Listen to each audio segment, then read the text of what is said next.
kita memulai belajar, mungkin bisa dilihat kanan kirinya ada yang nggak berangkat atau berangkat semua? Berangkat semua. Oke, sebelum kita mulai belajar pada hari ini, langkah baiknya kita mulai dengan berdoa. Kepada Sally bisa dipimpin untuk berdoa.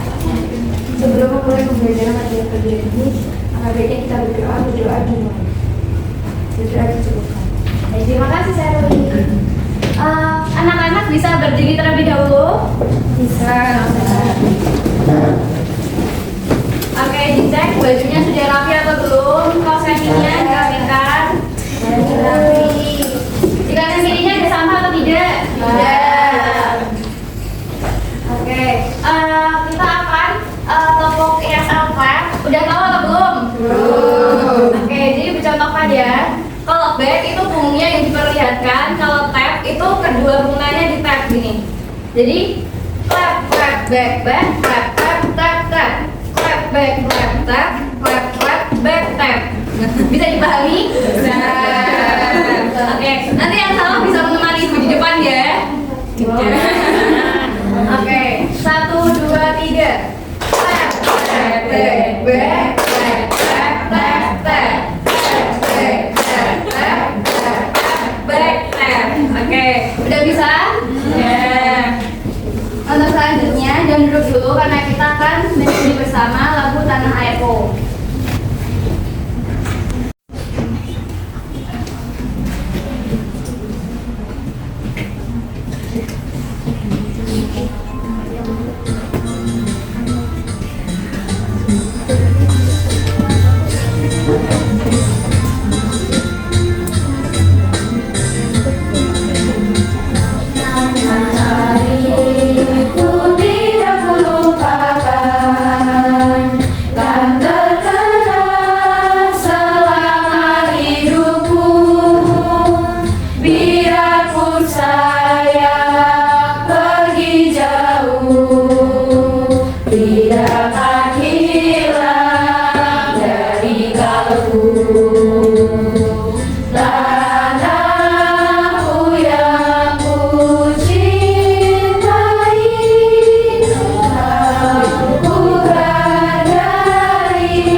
Dari mana salban bambu, pensil atau buku yang kalian gunakan? Ada yang tahu nggak?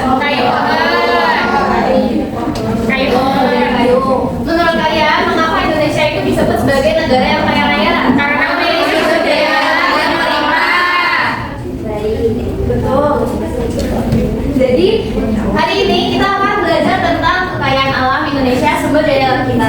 Kita akan belajar bagaimana cara mengelompokkan sumber daya alam. Dilihat dari bagaimana sumber daya alam itu diubah menjadi produk yang kita pakai seperti pakaian yang kalian pakai ataupun pensil. Dan yang paling penting, kita akan merumuskan tanggung jawab kita sebagai warga negara untuk melestarikannya. Kegiatan akan dilakukan secara berkelompok dalam kegiatan FKM, di mana kalian nanti akan menganalisis benda-benda di sekitar dan mencari solusinya. Bagaimana menghadapi masalah dari pemanfaatan SDA yang tadi dilihat. Nah, jadi asesmen awalnya adalah secara lisan, apa yang kalian ketahui tentang sumber daya alam? Sumber daya alam seperti tanah, air, mineral, uran, dan lain-lain. Benar-benar ada manusia. Betul. Lalu perlukah kita menjaga SDA itu? Betul. Jadi SDA memang perlu untuk dijaga. Maka dari itu tujuan belajar yang akan kita capai itu ada 3 pada pagi hari ini. Yang pertama melalui diskusi kelompok serta jadi dapat menganalisis jenis-jenis SDA di Indonesia, baik itu hayati, non-hayati, dapat atau tidak dapat memperbarui dengan baik. Yang kedua melalui pengamatan benda sehari-hari serta jadi dapat menganalisis SDA yang dibutuhkan untuk membuat produk-produk sehari dengan tepat. Lalu melalui kajian kasus sederhana sekali jadi dapat menganalisis dampak pemanfaatan SDA yang berlebihan dan menyarankan upaya pelestariannya dengan benar. Jadi bagaimana perasaan anak-anak hari ini? Senang. Nah, jadi Ibu akan menayangkan sebuah video. Anak-anak silakan dalam mencatat bagian yang dirasa penting. Jadi sumber daya alam adalah sebuah yang berasal dari alam dan dapat dimanfaatkan untuk memenuhi kebutuhan manusia. Sumber daya alam ini terbagi menjadi dua, yaitu adalah sumber daya alam hayati atau biotik dan sumber daya alam non hayati atau abiotik. Bio itu bio tidak hidup, ingatkan ya. Berbeda jelaskan lebih lanjut. Nah, kata-kata sumber daya alam hayati atau biotik artinya semua kekayaan alam baik dari tumbuhan maupun dari hewan itu termasuk ke dalam SDA hayati atau biotik. Sedangkan sumber daya alam non hayati atau abiotik artinya semua kekayaan alam berupa benda mati yang diambil manfaatnya seperti cahaya matahari, air, angin, dan lain sebagainya. Itu adalah sumber daya alam yang dapat diperbarui. Nah, supaya kita jelaskan. Jadi dari video yang sudah ditayangkan tadi, Indonesia memiliki sumber daya alam yang melimpah seperti apa? Hutan, tambang, perikanan, dan pertanian. Kekayaan ini dapat menjadi modal besar dalam pembangunan ekonomi jika dikelola dengan baik. Jadi SDA itu tadi adalah segala sesuatu yang dari alam yang memanfaatkan manusia. Jadi untuk SDA ini bisa dibagi menjadi dua. Yang pertama berdasarkan kelestariannya, itu dapat diperbarui dan tidak dapat diperbarui. Lalu berdasarkan jenisnya, hayati dan non-hayati. Jadi SDA hayati itu segala sesuatu yang asalnya dari makhluk hidup, contohnya hewan, tumbuhan. Kalau SDA non-hayati itu berasal dari benda mati, contohnya tanah, air, udara, sinar matahari, dan hasil pertanaman. Jadi perbedaannya antara SDA hayati dan SDA non-hayati, kalau hayati itu berasal dari makhluk hidup, jadi dapat tumbuh dan berkembang. Sedangkan SDA non-hayati itu berasal dari benda yang tidak hidup. Nah, jadi jenis sumber daya alam berdasarkan sifatnya. Tadi ada dua, yaitu pertama apa? Dapat diperbarui. Yang kedua, tidak dapat diperbarui. Yang dapat diperbarui itu bisa diproduksi kembali dan tidak habis jika dikelola dan baik. Contohnya ada air, udara, sinar matahari, dan tumbuhan. Lalu yang tidak dapat diperbarui tadi berarti SDA-nya itu terbatas atau akan habis seiring dengan berjalannya waktu. Contohnya ada minyak bumi, gas alam, batu bara, dan mineral. Nah, berdasarkan materinya ada dua, yaitu sumber daya alam biotik atau hayati dan sumber daya alam abiotik atau non-hayati. Biotik itu berarti berasal dari makhluk hidup dan abiotik itu berasal dari benda yang mati, contohnya barang tambang. Nah, manfaat dari sumber daya alam. Yang pertama itu untuk memenuhi kebutuhan pangan, seperti beras yang diubah menjadi nasi untuk sumber pangan kalian. Kalian pasti tadi sarapan kan? Tadi sarapan sama apa?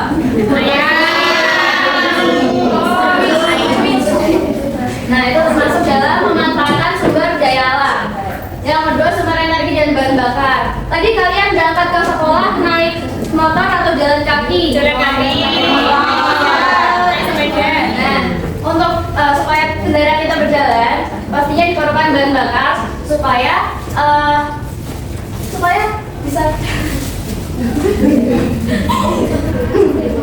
bisa berjalan. Nah, penggunaan bahan bakar itu juga termasuk dalam pemanfaatan SDA sebagai sumber energi dan bahan bakar. Sumber energi yang ketiga manfaatnya itu sebagai pembangkit listrik, contohnya air yang digunakan sebagai pembangkit listrik tenaga air ataupun angin yang digunakan sebagai pembangkit listrik tenaga angin. Nah, itu adalah gambarnya, contohnya air yang digunakan sebagai PLTA. Lalu bagaimana cara menjaga kelestarian sumber daya alam? Yang pertama, menanam banyak pohon. Lalu menerapkan sistem tebang pilih. Yang ketiga, mendaur ulang sampah, jangan membuang sampah sembarangan. Yang keempat itu mengurangi atau menjadi kurang dan sekali pakai, contohnya penggunaan tablet seperti yang dipakai oleh Silva. Nah, selanjutnya itu akan membagi menjadi beberapa kelompok. Yang satu kelompoknya berisi 5 anggota. Nantinya kelompoknya silakan berdasarkan satu baris saja. Jadi anak-anak dapat berkumpul dengan kelompoknya masing-masing dengan lebih mudah. Ibu akan menjelaskan langkah-langkah yang nantinya akan kalian lakukan, dan jika kalian merasa kurang paham bisa ditanyakan. Baik, Bu. Akannya berisi 2 aktivitas. Yang pertama, aktivitas apa adalah kalian mengelompokkan teks yang ada di bawah, yang ada di bagian sini, itu dimasukkan ke dalam tabel ini. Jadi ciri-cirinya dari sini apa dimasukkan, lalu contohnya apa dimasukkan. Di bagian B, kalian menuliskan 3 contoh sumber daya alam hayati dan non hayati sesuai dengan cara pemanfaatannya. Contohnya itu ada cara pemanfaatan pemanfaatan bahan pangan, contoh SDA-nya ada ikan, terus sayur, ada buah-buahan juga. Nanti anak-anak mengisi di bagian pemanfaatan bahan obat-obatan, bahan kosmetik, dan sumber energi. Lalu di aktivitas kedua, ada studi kasus atau ada suatu permasalahan terkait dengan Raja Ampat yang menjadi tempat penambangan nikel. Di sini kalian silakan membaca paragraf yang ada di bawah gambar, lalu kalian bisa menjawab pertanyaan di bawahnya. Ada 3 pertanyaan berdasarkan dengan cerita yang ada di bawah gambar tersebut. Apakah dapat dipahami? Dapat.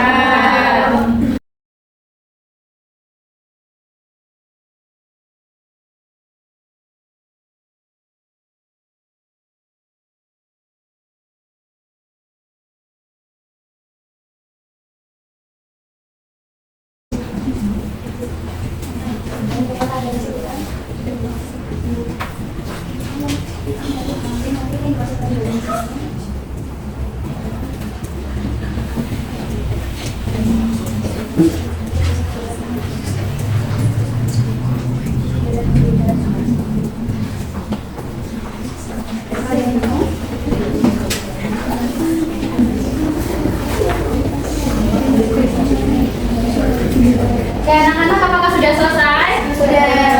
Apakah demo presentasi? Oke, silakan masuk ke depan. Nanti kalau ada yang maju, setelah maju nanti diberikan tepuk wow ya. Sudah pada bisa tepuk wow? Sudah. Silakan.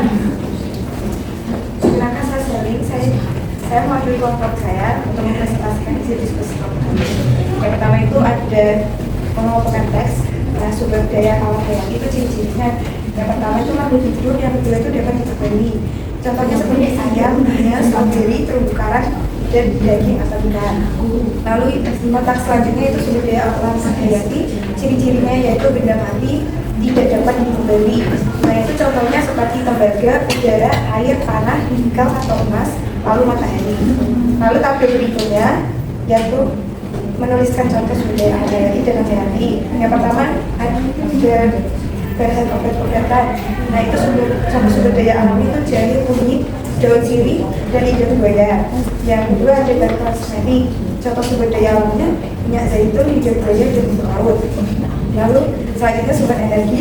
Itu contoh sumber daya alamnya matahari, batu bara, minyak bumi, dan gas alam. Selanjutnya saya dari kelompok 2. Apa akibatnya jika ada penambangan nikel untuk terumbu karang di laut Raja Ampat? Jawabannya, penambangan akan membuat banyak sampah dan kotoran tanah atau sedimentasi. Kotoran ini akan merusak rumah ikan atau terumbu karang. Karang yang merusak akan sangat lama untuk sembuh lagi. Yang nomor 2, bagaimana penambangan ini bisa mengganggu pekerjaan warga di Raja Ampat yang mencari uang dari pariwisata atau jalan-jalan? Jawabannya, warga Raja Ampat mendapat uang dari wisata karena terumbu karangnya sangat indah. Jika karena penambangan, ikan akan mati dan Raja Ampat tidak menjadi indah lagi.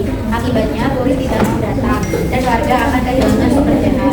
Yang nomor 3, tuliskan 2 cara yang menurutmu harus dilakukan untuk menjaga Raja Ampat agar tetap aman dari penambangan. Yang pertama, menjaga laut jadi zona aman, yaitu pemerintah harus membuat peraturan-peraturan agar tidak boleh ada penambangan di laut Raja Ampat. Membuat wisata lebih maju, kita harus membantu Raja Ampat agar wisata lautnya semakin ramai dan bagus. Baik, dikasih apa? Dikasih W, kasih O, kasih W. Wow, keren. Wow, keren. Baik, terima kasih, silakan.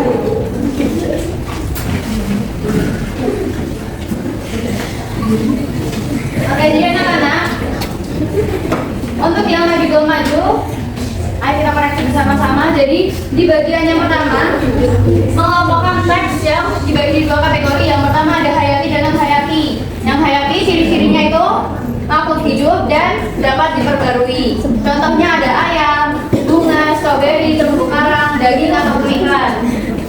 Sumber daya alam yang non-hayati, ciri-cirinya yaitu ada benda mati, lalu tidak dapat diperbarui. Contohnya ada tembaga, ada udara atau air, ada tanah, ada nikel atau emas, dan juga matahari. Di bagian B, di bagian pemanfaatan bahan obat-obatan ada jahe, kunyit, daun sirih, lidah buaya. Di bagian bahan kosmetik ada minyak zaitun, lidah buaya, dan rumput laut. Di bagian pemanfaatan sumber energi ada di batu bara, minyak bumi, dan bergas alam. Di aktivitas 1 apakah anak-anak sudah benar semua? Sudah. Oke, di bagian aktivitas 2 terkait dengan masalah pertambangan yang terjadi di Raja Ampat.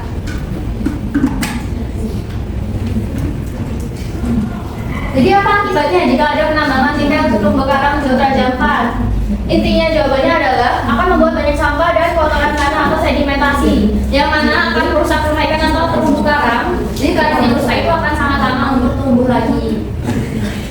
Di bagian yang kedua, bagaimana penambangan ini itu bisa mengganggu pekerjaan warga yang mencari uang dari pariwisata? Tentunya karena jam penambangan, warga Raja Ampat itu jadi tersingkir karena Raja Ampat otomatis menjadi rusak dan pariwisatanya tingkatnya pun turun. Akibatnya tadi apa? Turis tidak mau datang dan warga akan kehilangan pekerjaan akibat Raja Ampat yang pariwisatanya sudah turun akibat penambangan.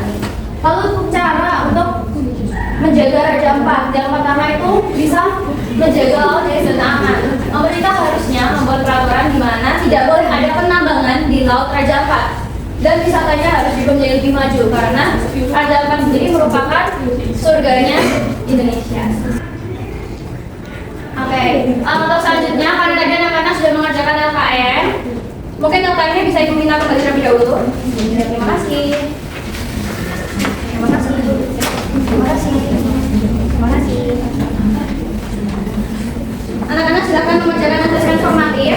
Asesmen ini akan ibu tampilkan di layar dan anak-anak cukup menyiapkan kertas saja. Silakan anak-anak kerjakan secara mandiri. Ada 5 pertanyaan dan pertanyaan yang pertama, mengapa sumber daya alam itu penting bagi kemajuan suatu negara?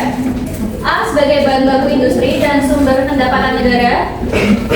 Hanya sebagai daya tarik wisata. C. Untuk disimpan tanpa dimanfaatkan. Dan D. Agar negara memiliki hutan yang luas. Sudah jawab? Jangan dibicarakan dengan teman sebelahnya ya. Baik, silakan asesmen formatifnya dibawa pulang saja. Lalu dibaca kembali yang masih salah, itu dibaca kembali lalu dikoreksi kembali jawabannya sesuai yang tadi. Baik, ayo kita menyimpulkan. Jika diolah dengan bijak, sumber daya alam di Indonesia itu dapat menjadi kunci dalam mencari suatu negara yang maju, tidak berkembang secara terus-menerus. Maka dari itu diperlukan kebijakan yang mendukung pemanfaatan sumber daya alam secara berkelanjutan. Yang pertama, berdasarkan pelestariannya itu dapat diperbarui dan tidak dapat diperbarui. Lalu berdasarkan jenisnya itu dibagi dua, yaitu ada hayati dan non-hayati. Hayati itu berasal dari makhluk hidup yang dapat sujud dan berdebat. sedangkan non-hayati berasal dari Benda tak hidup.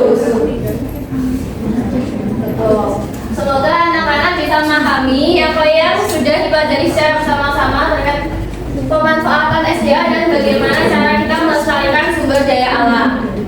Jadi bagaimana perasaan anak-anak setelah mengikuti pembelajaran pada pagi hari ini?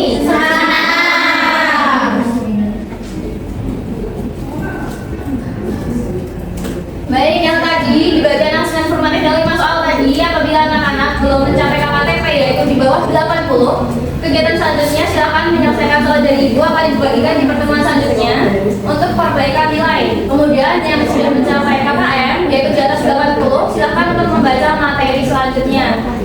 Nah, di pertemuan selanjutnya itu kita akan belajar tentang materi bab 7 karena bab 6 sudah selesai. Kita move ke bab 7 di topik A kelas 5 tentang daerah kebanggaanku. Kalian bisa membaca lebih dahulu masing-masing melalui buku paket kalian. Iya, Bu. Baik, selesai sudah pertemuan kita pada pagi hari ini. Sebelum kita mengakhiri pembelajaran pada pagi hari ini, alangkah baiknya kita tutup dengan doa. Kepada Sally, silahkan untuk ditutup. Sebelum menutup pembelajaran pada pagi hari ini, alangkah baiknya kita berdoa bersama-sama. Berdoa dimulai. Berdoa di sini. Terima kasih Sally. Sampai jumpa di pertemuan selanjutnya. Semoga materinya dapat diterima dengan baik dan yang tadi nilainya masih di bawah 80 tidak usah berkecil hati. Besok kita perbaiki secara bersama-sama. Sampai jumpa. Selamat pagi.